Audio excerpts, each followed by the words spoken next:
but you see a nice picture on the screen. So just bear with me, for a full 2020 experience. And speaking about 2020, I hope you see the screen that I'm sharing. I would like to walk you through some experiences that we had this year, which is obviously a very unusual year, not only in terms of mental health, but in terms of many things and the ways how we function as a society and as individuals. So obviously 2020 brought a new reality to many people. March, things changed. Everyone was expecting, this, we're going to have a lot of time to learn new things, learn how to play the guitar, a couple of new languages, but I haven't seen anyone yet who managed to learn a second language, to master it, or have the time, because the life kept going, and people had their own experiences with the time. And we've noticed quite a lot of things this year. And yes, I'm checking again. Are you seeing my presentation, guys? Yes, personally I am, yes. Yes, good. So it's fantastic. I mean, this is one of the most used phrases. You're on mute. Can you see my presentation? I'm not seeing you. I think we're quite used to this new way of working. So we, as Richmond, working a lot in the mental health sector, especially working with people who are employed in companies and supporting businesses, notice different trends. And in the beginning, we're expecting a lot of people coming for therapy. That didn't happen that quick. The numbers picked up later through the year. People needed some time to adjust. So maybe many people are wondering actually what were the most the most presented topics during our therapeutic sessions. People spoke a lot about anxiety, about obsessions, if they were obsessed with germs or hygiene, obviously, because we're fighting with a virus. These things were escalated. There's a lot of fatigue, and I'm going to mention fatigue later on. Loss, because they've lost the type of life. Some people have lost relatives, and they keep losing people. And also they've lost a certain, sense of security. Isolation. I know that Malta is not restricted as any other countries around us, and UK or other places. We're still free to move around. The self-isolation was even stronger. Adjustment issues, and I'm sure we're still going through this year. This year we're still going through this, and the fear of the unknown. I mean, when we have to put this into perspective, we need to be aware that we already had an issue with loneliness. So there was another pandemic going on, and I keep repeating this because it's a real fact. Although we say in Malta, and as a foreigner, I can say, like, people are so much together compared to other countries. More people are feeling lonely, and because more people self-isolate, they still feel lonely, and they can't see their children, their parents. So it's quite a complex issue. So people are looking for support. I can show you one of the cases that we had. It's a classical case of an expat who came for therapy with loneliness, with not finding a lot of support. Expats are part of the community we support, but we also have a lot of local people, and family issues also start rising up because when people are constantly together, when they don't have the break, or they have to work their life around their children, that's an extra dynamic and an extra weight that puts on the relationship. So probably people didn't have enough time to have a healthy break from each other, which, for example, going to work gives you some time, or spending time in the gym, or being away for one reason and the other. So the employers had to really respond to the different realities of the business and the different realities of their employees and managers as well. So what happened? They started looking more holistically of what their employees are going through. They were more proactive this year. And I'm having a lot of discussions together with my team, with a lot of organizations that say next year employees' well-being is going to be our top priority. I always question why it wasn't last year, why we needed a pandemic to prove that employees are your main asset. But that's an ongoing topic that we won't be able to solve in just 15 minutes. So what the employers did, they moved from reactive to proactive. They actually seek help from the very early beginning. I actually sensed a bit of panic with the employers, thinking that everyone is going to suffer from the day one. And in the beginning, we had, a very short span of time that we're thinking the pandemic will go, but in fact we're still there, and some things didn't change for good. They had new training needs, new support needs. They needed to look, for example, we had requests about doing sessions, how to manage your relationships, how to support your relationships. So our family therapist started exploring this and working with people in groups. We worked with quite a lot of disjoint teams that were not functioning well because they were separated, and this was affecting their dynamics, it was affecting their communication, and they couldn't really spend time to look after each other because they weren't meeting, and they were very, very close. In some teams, this brought not very healthy dynamics, conflicts. So we're still trying to, to repair the damage, but it's a process that will take time for this. The request for new support, we managed to launch the support line, which was a big achievement. Finally, Malta has a mental health support line, 1770. It's available for everyone, but also companies are using it, which is very, very important. The main thing is that this is not going to finish soon, by the looks of it. I was just checking, and there are a lot of promising things about vaccines, but again, until things settle down, the fear of the unknown will be still present. And I suspect, and my colleagues also suspect, that we start seeing the results of this year early next year, especially after Christmas. This Christmas is not going to be the same. We have an opportunity to turn it to a proper Christmas. When you're with your family, you have time to rest. You're not that social animal going constantly outside and parties. So more like going back to the values of Christmas. And I hope that many people are going to be able to rest, because from my individual clients and from the clients we work at Richmond, I can sense a high level of fatigue. And this fatigue could lead to, a good level of burnout. And one aspect we're exploring a lot is our leadership wellness. The leaders of the companies, are they healthy?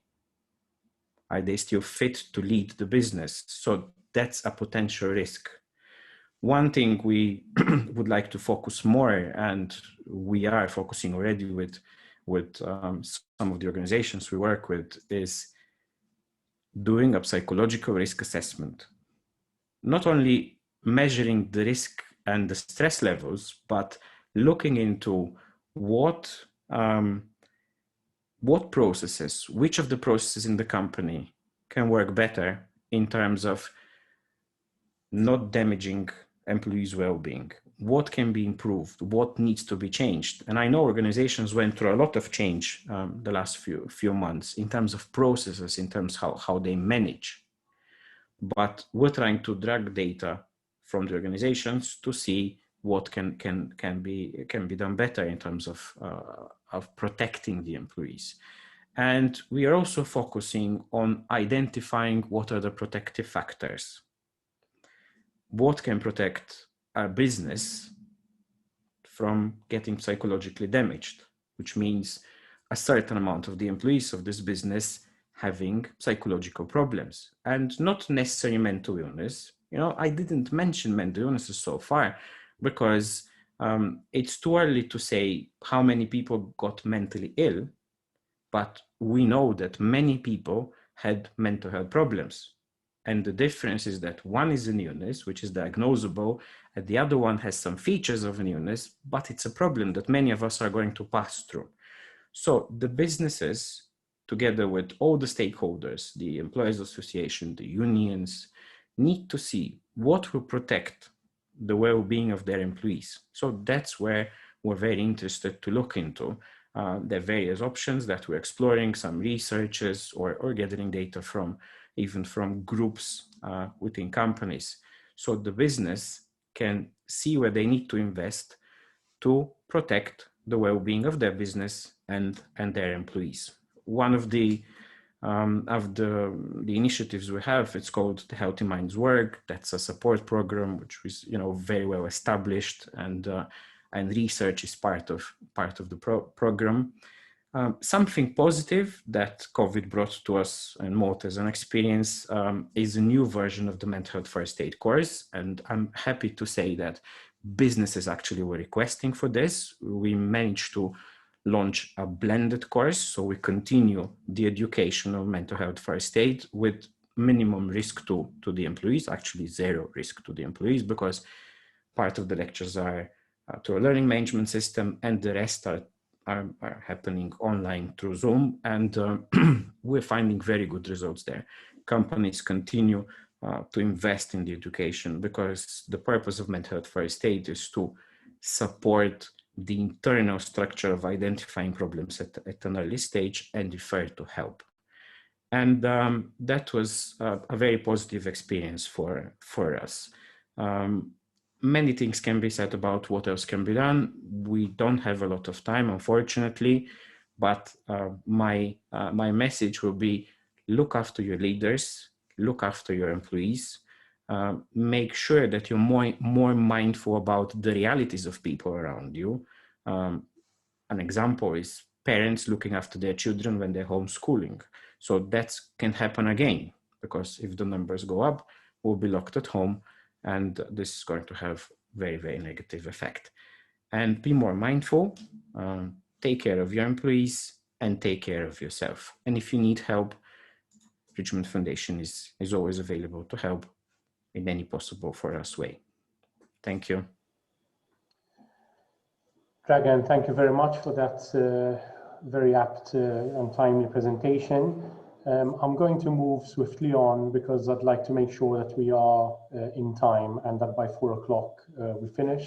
So I'm going to move on to Dr. Wendy Molefi, who I thank for joining us from the UK. Dr. Molefi is a physician by profession.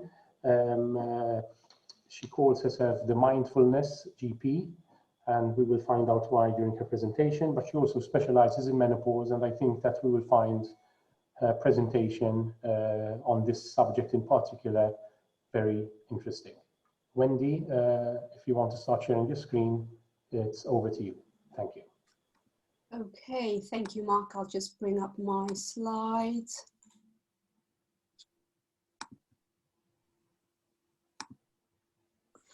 All right, can everybody see my slides? You can see them all right, Mark? Yes, I'm seeing it fine. Good. All right, thank you very much, Mark, and thank you for inviting me to be part of this afternoon. So good afternoon, everyone. As Mark mentioned, I'm a family doctor and a menopause specialist, and I also have an interest in well-being in the workplace. And as if that's not enough, I teach mindfulness. From my point of view, I feel these roles complement my approach to my coaching and clinical practice. In a sense, they enable me to see and support the whole person, as it were. So, I mean, the theme of today's webinar is looking after your employees' mental health is the right thing to do, and it's good for business. I know COVID is very much center stage at the moment, and really rightly so. But I wanted to take this opportunity to shine the spotlight of attention on a topic that is probably not talked about as much as it should. So mental health in the menopause. So this is probably the picture that comes to mind for most when the menopause is mentioned. I'll be honest, yes, sometimes I feel that way, and my husband can attest to that. So this afternoon, I'm going to talk about why it matters that we should talk about this, why it makes business sense for employers to support the female workforce in this transition. And I will also touch briefly on what the menopause is, and finally, really how employers can support working women. So the menopause matters and needs to be taken seriously, because really we all probably know that all women will go through the menopause at some stage in their life. In fact, according to the World Health Organization, 50 million women will have reached the menopause by the late 2020s. And by the 2030s, 1.5 billion women would have reached the menopause. Those are not insignificant numbers, and we need to take heed of that. And also, because we are living longer, this means that women will spend a significant proportion of their life being postmenopausal. And so why is this important and relevant? Well, according to the Department of Works and Pensions in the UK, the proportion of 50 to 64-year-olds in work has increased by about 50% in the last 30 years. So these are women who are still very much in the prime of our life and highly productive women by all accounts. And so why should this matter to employers, as it were, really, and why should employers consider this particular population? The reason why is that according to the British Menopause Society, about 45% of women say that they feel that menopause symptoms has had a negative impact in their work. And 47% who have needed to be away from work because of their menopausal symptoms felt they actually could not tell their employer why they were away from work. And from my point of view, that is kind of sad. So I thought that, and that is why really I thought I'd take this opportunity to talk about the menopause, because I do believe it matters. And the thing with the menopause that the impact of the menopause has a ripple effect. It also affects all the people around us as women.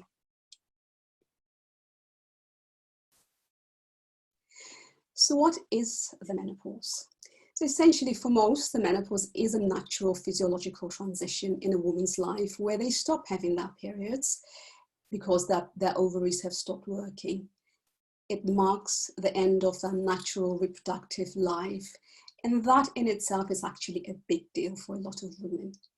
And for most women, this occurs between the ages of 45 and 55 years old. And the average age actually in industrialized countries like the UK, the US, is 51 years, which means that more working women than ever are actually going through the menopause transition.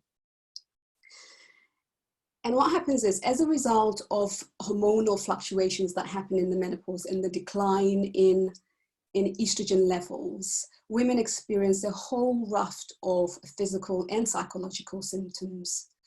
I mean, the physical symptoms, probably some of us will know, include the classical hot flashes, the night sweats, the joint pains, osteoporosis, which is thinning of the bones, really right up to an increased risk of heart disease.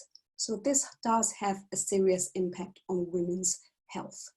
And research also shows that there are cultural variations in terms of how women report their symptoms.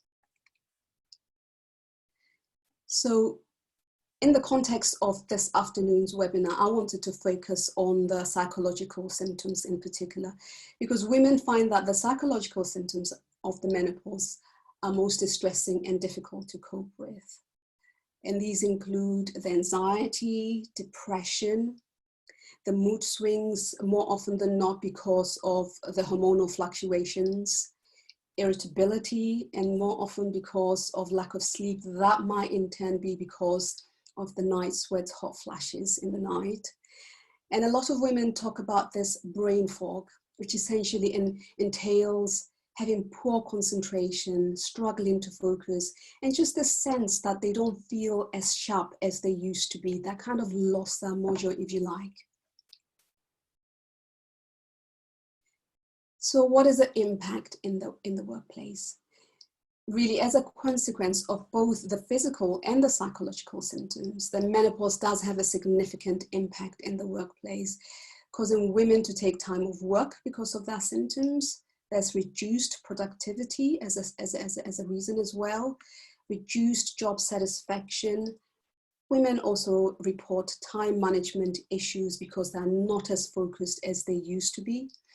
And some women actually even choose to cut down their hours or even completely leave their jobs if they hadn't risked losing their jobs from their employer in the first place. And this idea of gendered ageism essentially is about women feeling that their colleagues and managers, especially I guess of the opposite sex, they report that they treat them badly and are not as sympathetic as they could be, which in turn makes things worse for the women in the workplace. And there's no denying the fact that accumulation of all these issues will hit the bottom line of employers exactly where it hurts financially. And that pie chart actually shows the business cost of mental health as a whole, not just as a result of the menopause, but mental health as a whole. And these are not insignificant amounts that we can see written in there. So in terms of poor mental health, if women who are going through the menopause transition are struggling with their symptoms and are not supported, it tends to become a bit of a vicious cycle, really. The anxiety, the depression, the mood swings, the stress levels, it all escalates. And let's not also forget that these are women who are called what we call the sandwiched generation. Essentially, on the one hand, they're caring for their adolescent children. Okay. And on the other hand, they are increasingly being responsible for their elderly parents. And that is really in addition to a whole litany of life stresses that we all experience. So if these women are not supported in the workplace, they feed into this burgeoning mental health crisis in the workplace. Actually, as you can see there, in 2019-2020, the UK Labour Force Survey reported that 828,000 workers were suffering with work-related stress, depression, and anxiety, which resulted in 17.9 million working days lost as a result. And that has a huge impact on small businesses in particular. And furthermore, the UK government report in October 2017 reported that poor mental health costs employers between a staggering, eye-watering 32 to 42 billion pounds per annum. Yes, quite significant indeed. So now, if that isn't enough, perhaps to incentivize employers to support mental health of employees, perhaps this might also add on to the case. Over the last 30 years, there has been quite a bit of research that's looking especially at the return on investment of well-being programs in the workplace. The International Social Security Association in Geneva found that for every €1 invested in occupational health and safety generates €2.20. And here in the UK, the same report that I mentioned, the UK, the Thriving at Work government report, they concluded that every £1 spent in workplace mental health interventions, it leads to a £4.20 return. And in addition to that, across the pond in the US, a US insurance firm, Life Solutions, they reported that every $1 that is spent on employment wellbeing programs yielded a return of between $5 and $6.50. So from my point of view, this all really sounds like a win-win situation. So it's worthwhile employers really investing into the well-being of their employees. So finally, I'd just like to come back to menopausal women and how employers can support them in the workplace. And before that, it has to start from an individual responsibility point of view. And we're really talking about just addressing the basics. The mantra should be lifestyle, lifestyle, lifestyle. And here we're talking about, good nutrition, seeing food as medicine, taking supplements to really optimize your well-being, exercise, doing a good balance of the right sort of exercises that you enjoy as a person, as it were. Sleep, very important, and really also taking every step to ensure that we're getting involved in self-care strategies that help reduce stress, things like meditation, things like mindfulness, and just really nourishing our connections with nature and all those around us. And of course, HRT should be part of that conversation. That's something that I would mention as a menopause specialist. I couldn't not mention that. So as the employer, what can you do? So employers' responsibilities are really, for this particular population, are really centered around increased awareness of what the menopause is all about and how it affects women in the workplace. So that there is a bit more understanding, there's a sense that there's a bit more compassion to these women who might be going through all these challenges. And as well as providing a conducive, flexible environment within the workplace, women need to feel that the workplace is safe for them to talk about their experiences, to talk about their challenges as well. And it really doesn't have to be costly either. It can be simple and cost-effective strategies, really, such as being flexible around deadline. As I said, yet again, just ensuring that the culture within the business or the organization is just that of a psychological safety. People feel they can talk about their issues, and there's flexibility around working hours, as I mentioned. And this notion as well of conscious leadership. And I think Dragan alluded to something like that, whereby leaders have the sense of compassion within the workplace. Also mentioned that a menopause policy, it just really shows that the employer is committed to supporting women. And that essentially just is all, yet again, about being informative, being empowering, and being aware.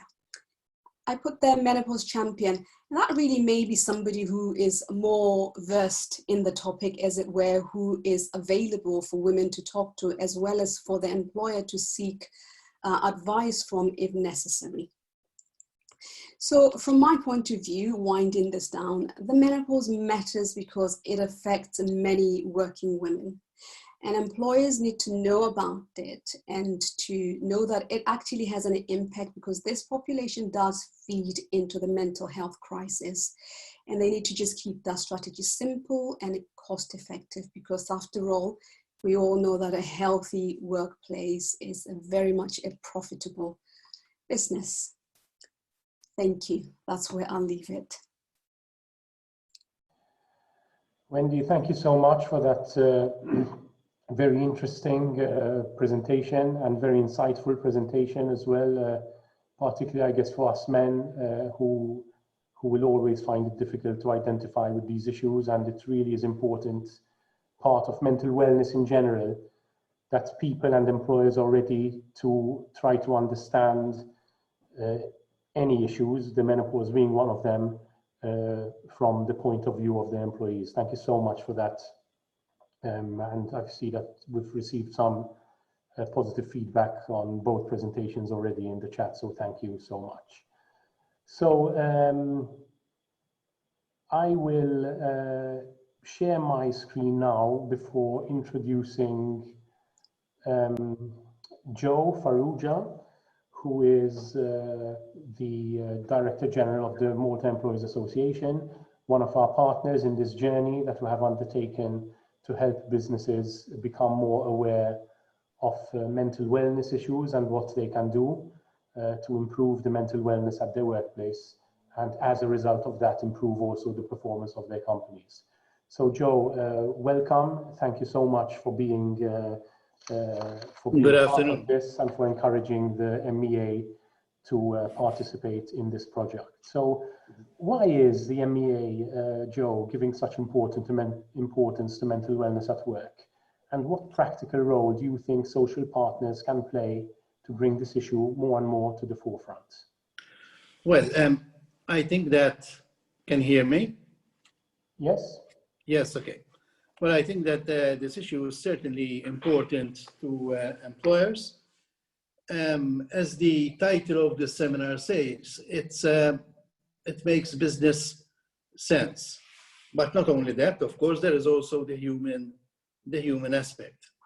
And employers face issues that are related to mental health at the workplace, arising from three main areas. First of all, they could be in some way work-related. So either due to the individual or due at times to the tasks themselves, which could be very stressful. They could arise from personal issues, and also they could be related to health problems as well on the part of the employees. I think I should remind the audience here that at times even employers may suffer from mental illness. So this is not something which is faced just by employees, but also by employers themselves. So the question then becomes, what can the employers do about it, or what is being done? Well, certainly with respect to work-related matters, health assessments or occupational health and safety assessments are very important in order to identify any problems and before they arise as much as possible. When you have employees who are passing through phases where they have personal issues, employers can resort to counseling, show empathy, and especially those companies that have an HR department, they could train personnel in courses such as your very well organized first aid, mental health first aid courses, so that at least you'll have someone amongst the workforce who can handle such issues and who may be able to identify people who are actually suffer from mental health related problems. Therefore, training in mental health is also important. Also, setting up support systems. Support systems could involve the co-workers, because the workplace is also a social networking place where people have friends, where people can relate to others, and therefore such support systems are also important. Important, especially during these times when we are passing through a difficult situation due to the pandemic, of course. And as you all know, the incidence of mental health related has increased.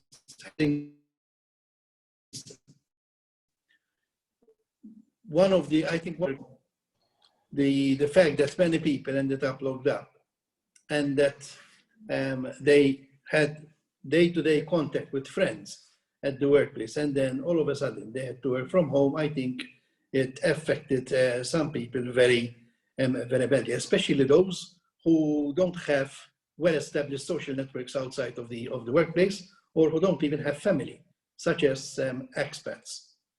What support can be given to employers?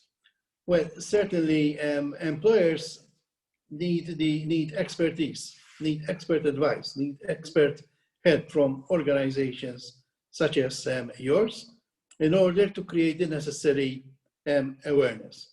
In the same way that employers cannot cure an appendix, many of them, especially in micro enterprises, they are not equipped to deal with mental health issues. They would need support in the adjustment of work organization where possible, because in many cases, one could help the employee through an adjustment of the work organization. And one should look in particular at the needs of micro businesses, because when you have a small team and you have someone suffering temporarily or even permanently at times from mental health issues, then in that case, they would need a stronger input from associations such as ours and even from specialists. Thank you.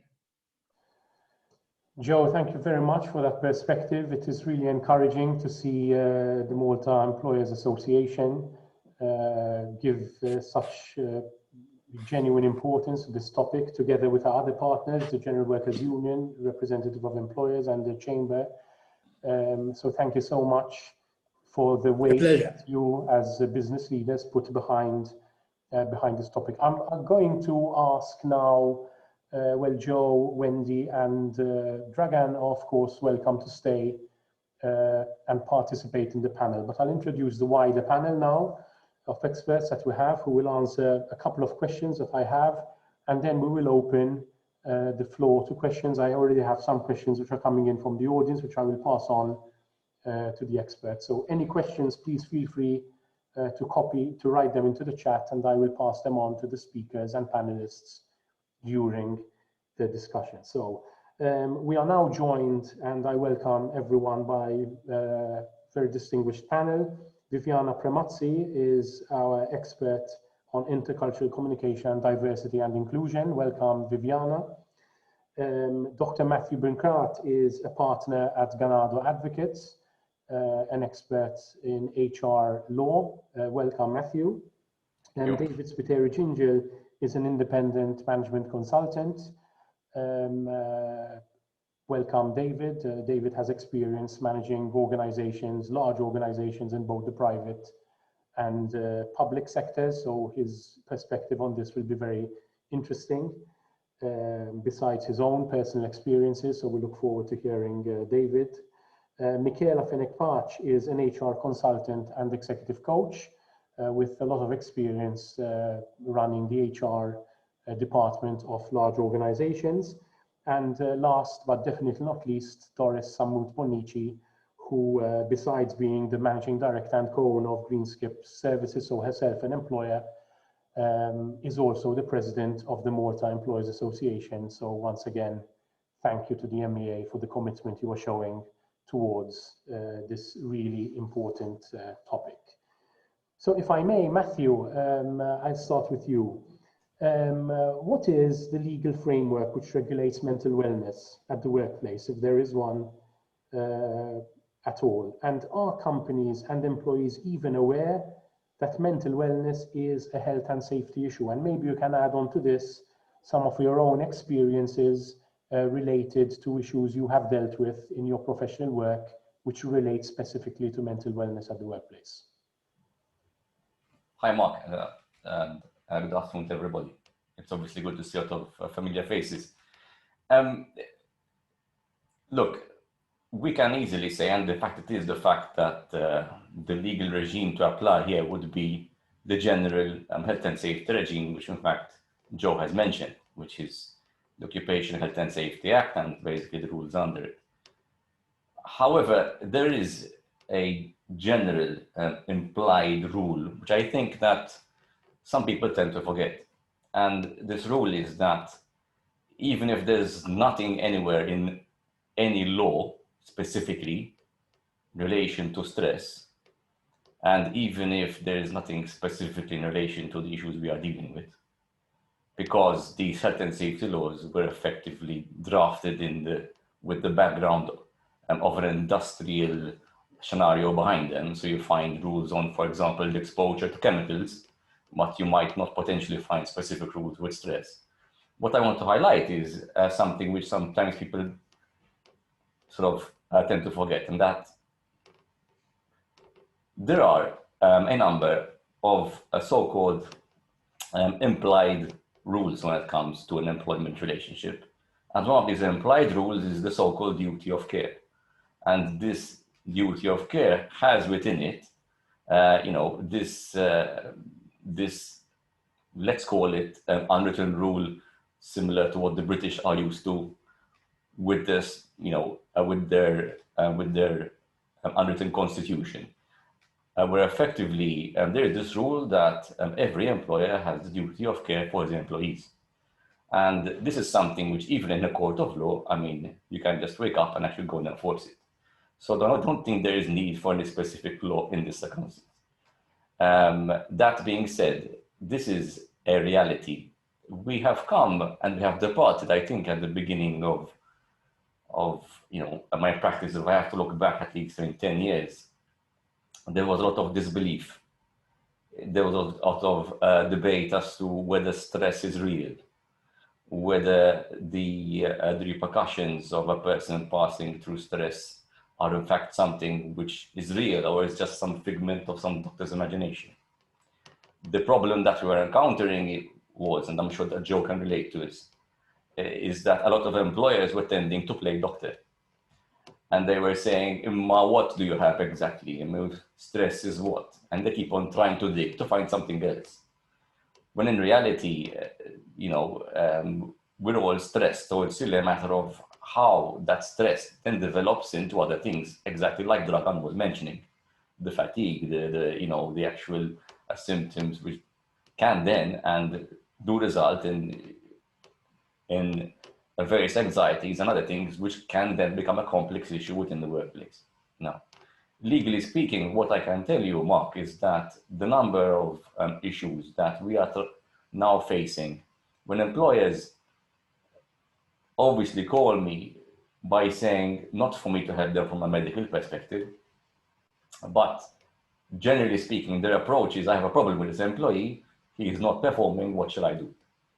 And that is when, if you're an untrained lawyer, you can basically say, oh, dismiss him and then we see, and sort of something stupid chat. But the reality is that we really need to take care of our human capital. And even the legal approach, I believe, should be one of care. So pay attention, see what you have to do, really try to care for your employee, and don't assume, which is again the old type of thinking, that the employee is just trying to to gain from a situation, because many employers think, but he is trying to cheat me by getting certificates from doctors and being absent. I think that the mentalities are changing. Long gone are the times when employees are always basically out to abuse, and we have a actually real life situation. I mean, I just like to close with this so people understand me. I've had calls from employers of various spheres, from manufacturing onto gaming, for example, and they have called me with situations where the employee has had difficult, at times dealing with issues, and was even threatening suicide. We even had people who were, actually. So these are now becoming realities which employers are very, very concerned about, and I must tell you. And the way to deal with this stuff legally is actually very delicate. Definitely take advice, and I would encourage the HR people to work with the lawyers, and the lawyers to work with the professionals. Let's not forget, this is not a legal issue per se. The law is just there to regulate the situation. This is a medical issue. And my message out there is, let's not play doctor. Let's take advice and then, follow it effectively with, this famous duty of care always in mind. Matthew, thank you so much for that very important message that you pass on to all the attendees, and I'm sure that it will be taken on board, and it's good to see. I would note not only, of course, the attitude of employees changing, but also the attitude of employers. I mean, we see, even you mentioned or hinted at least at the end, that employers tend to approach you now more with the mentality of, Helping. How can we look after the employee, Exactly. of concern for the employee, who is not necessarily because of a lack of performance, but because they have the employee's benefit at heart. Michaela, if I can pass on to you. So you have experience as an HR manager. You're working as an independent consultant now, but HR managers are often in a unique position of being in touch with company policy and strategy, but also in direct contact with employees and their concerns. So it's quite a delicate position to be in. But what can HR managers do to promote the culture of mental wellness in their workplace? Hi everyone, thanks Mark and everyone. So I won't repeat what the esteemed panel have said. However, a very important point which I should mention first at the start is that HR managers and HR departments, for starters, need to create a robust support network for themselves before they start tackling the issue of mental health. Because as Matthew rightly pointed out, suicides are becoming more and more common. I mean, Dragan said earlier on that he works with me. We worked very closely on some very tragic suicide cases, which debilitate the HR department and the people within the HR department. These are realities, and mental health is a very, very real reality. COVID-19 would underline it even more, but mental health issues have been a reality for a long time in the Maltese workforce, and one cannot deny them. Today, there's more scope to increase. So my advice would be, one, to create a robust mental health support system, not just for the HR department, but also for the staff, that they feel that there is a support system out there. Through the Richmond Foundation, in previous workplaces, I've managed to implement a very good and robust mental health system, train managers and supervisors in mental health and spotting the signs, disseminate information, ensure the culture of the company is not a contributing factor to the deteriorating mental health, because mental health can be a result of extraneous circumstances from outside the workplace, but a contributing factor could also be the workplace. And Matthew mentioned the duty of care. The HR department, I like to say, the role of the HR department is to ensure that members of staff come to work with a smile on their face and leave with a smile on their face, more importantly. One, also importantly, recognize it as a reality. And HR, as you said, is a very difficult position because you're in touch with people. A good HR department knows their people very, very well and is able to recognize the signs.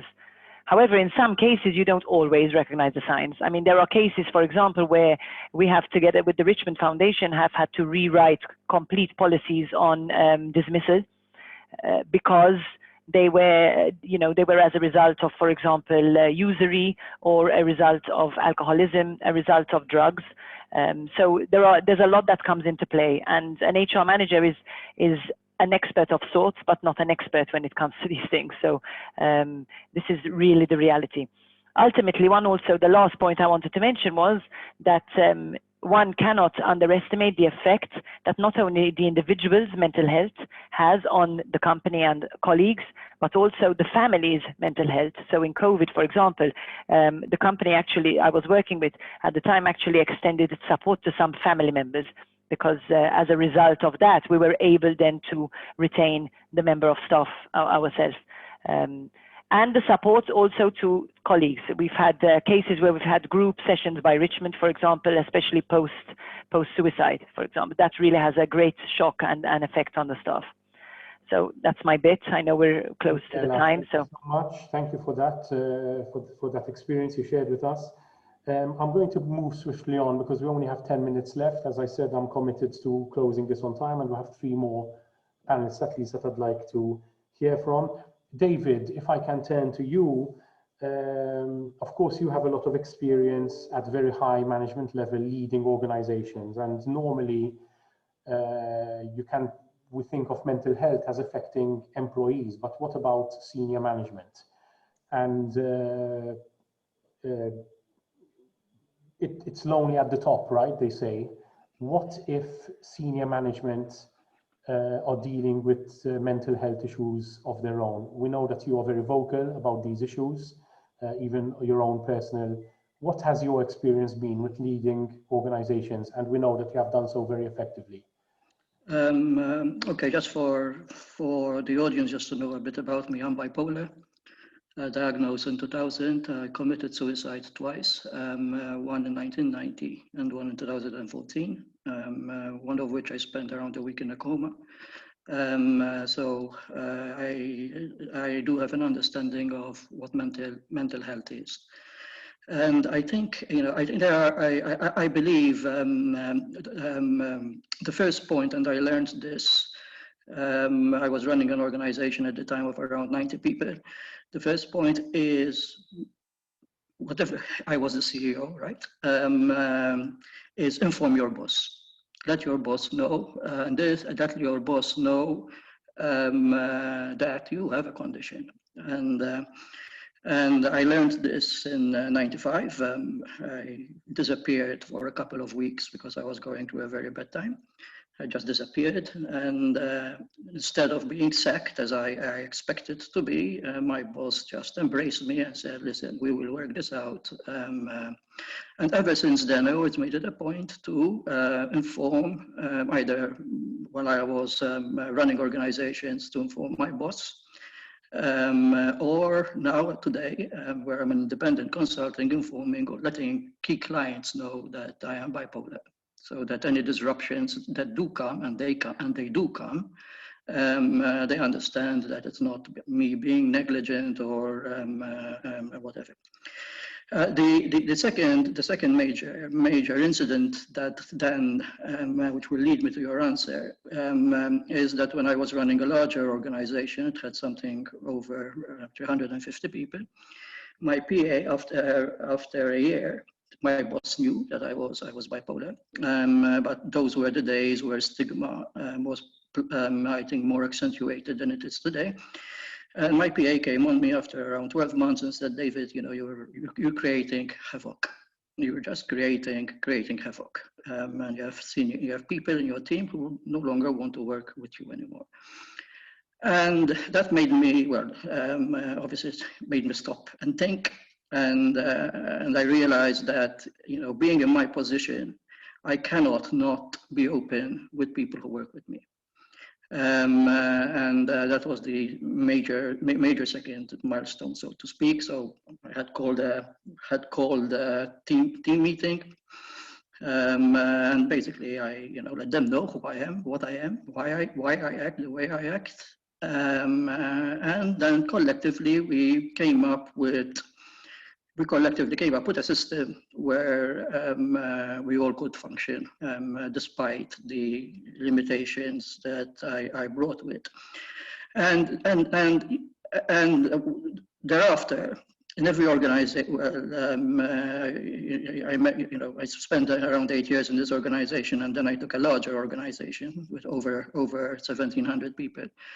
I always did two things. The first is I always made it clear that I am bipolar, and I, that's the first thing practically I would say on entering an organization. And the second thing I would do was to place mental health as a part of the caring ethos of the organization. And when you talk about senior management, the ethos has to applies for all, okay, starting from myself, knowing that my boss, whoever he or she may be, understand, because as I said, there will be circumstances where I will be erratic, for my senior people themselves, because we're working in a very highly charged and in ICT where you have very high burnout. And for all the staff. So I would enforce a value where I would make sure that the HR is trained and sensitive to mental health, apart other things, alcohol, drugs, etc. That I would be the person. I was the personal champion, as either the executive chairman or CEO, whatever position I occupied. I would be the executive champion, making it known that I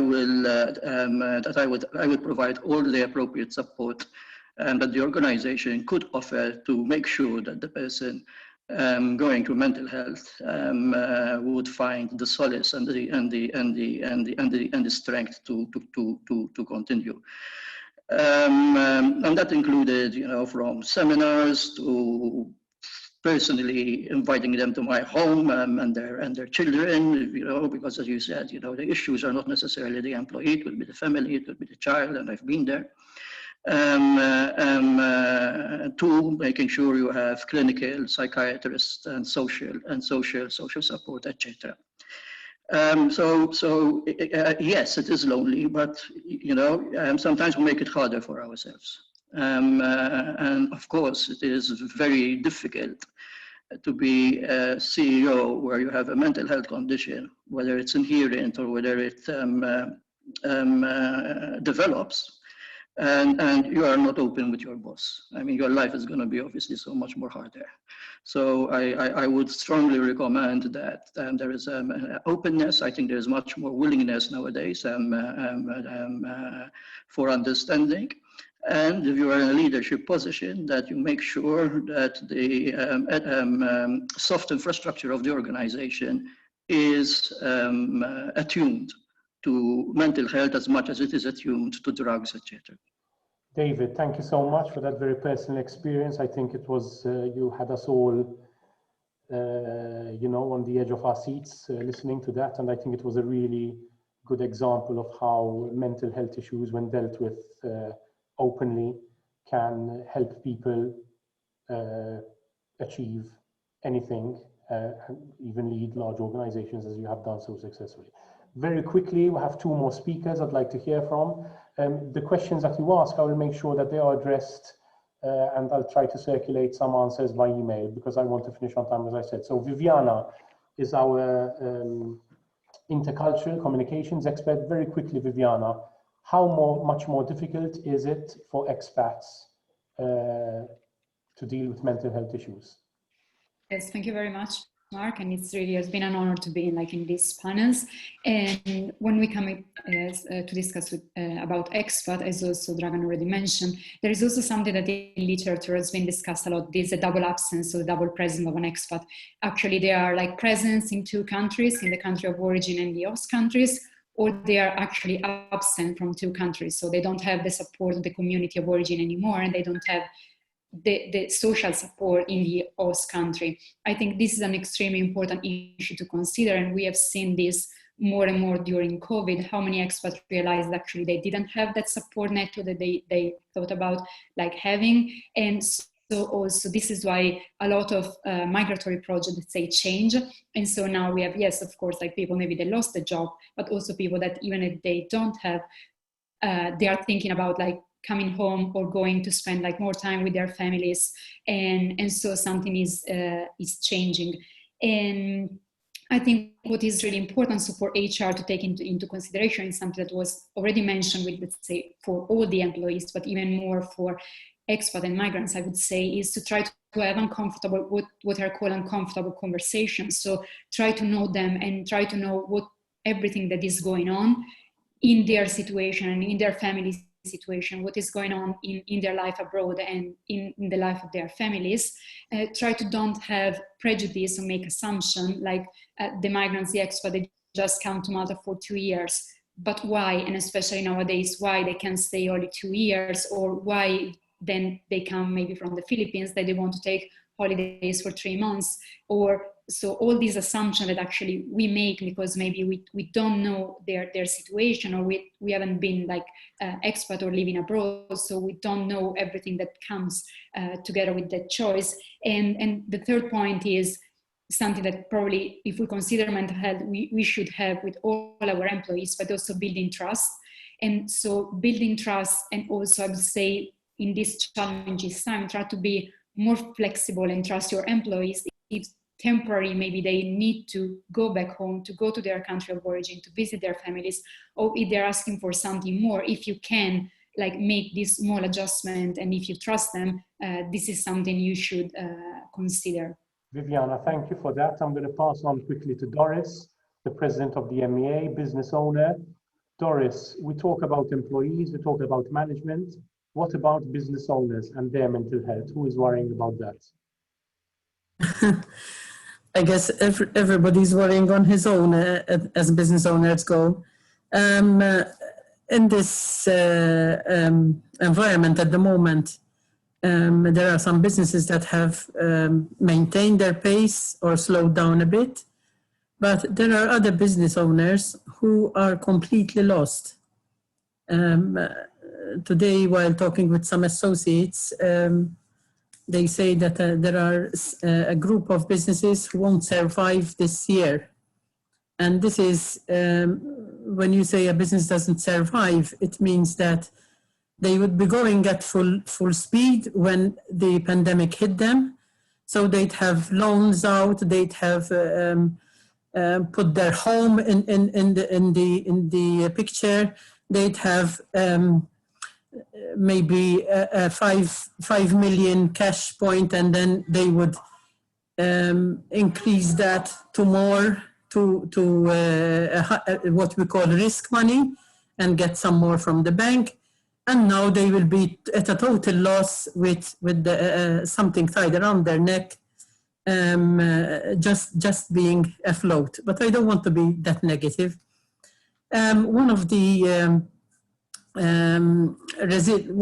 things that business people have, I'd like to think, is resilience. And people who are in business are the kind of people who adapt to situations. But obviously you adapt to situations as far as your, in Maltese we say, as far as the length of your rope goes. But, and that means how financially how financially stable you are, and what's the foundation you built your business on. Having said that, it is still a tragedy to have worked for a long, long number of years. And when something like the pandemic hits, I'm not saying that it doesn't affect your mental health. For some people, it might be another change of life. For other people, it might be the end of the world. But, excuse me for a minute. But the reason I'm explaining this is because we tend to go more for mental issues happening to employees rather than the people who have more to risk and more to, but the little that maybe an employee can have is for him the world to him. So in the end, we are looking at almost equal level of anxieties, of despair sometimes. And it can also be an issue where the mental state itself will not allow you to see things clearly, and to have the time to diversify, and to have the time to pick up on your few strengths and try to survive. Can I also mention, if I may? You can wind up. Yes, for the employers as such, I find it very, very difficult where you draw the line with mental health issues, because it is very, very risky for us to address a mental health problem at work. Okay, we can call the consultants, we can call in, but the most difficult thing would be that we need to assess the situation there and then, and we are not the experts to do it. And would we, if we ask ourselves if we are doing the right thing, or are we going to upset the balance of this person who doesn't even want to admit that they have a problem? This is my little interview. It's, I think, really important that we understand the perspective of small business owners, who must be going through some difficult times right now. With that, I'm going to wind up. I really wish that we had more time to maybe bring in a more general discussion, but I assure you that we will continue in this journey. We'll have another webinar organized early next year. We'll send details later. We'll have a conference on the 12th of May, which I'll send details of as well, to continue to discuss this important topic.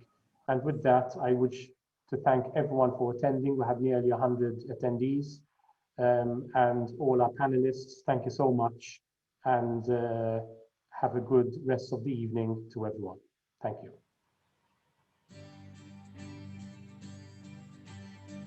Thank you. Bye. Thank Thanks. you. Thank you. All the best, everybody. Thank Take you. care. Bye. Thank you, everyone. Likewise. Bye-bye. Likewise. I hate all this bombing. When is their love coming? On waves of flowers and songs of repentance. Or maybe we'll kill them, or maybe they'll kill us. And one thing's for certain, it might take forever. I know just how it feels to be on the verge of destruction. I know, just wanna reach out and touch someone. Reach out and touch someone. So tell me, my darling, so where does it hurt you? In places of interest, all songs of religion, they hide behind mountains. These people of no faith, they sing about heaven and go straight to hell. I know just how it feels to be on the verge of destruction. I know, just wanna reach out and touch someone. Reach out and touch someone. Reach out and touch someone. Reach out and touch someone.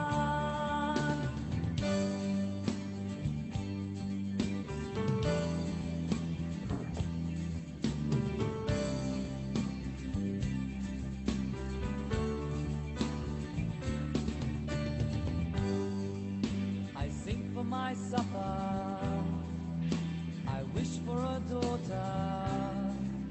By dropping a few bombs, they're stopping the slaughter. So kill me with pleasure and drown me in laughter and make me a martyr of love and devotion. I know just how it feels to be on the verge of destruction. I know just how it feels to ride on the waves of emotion.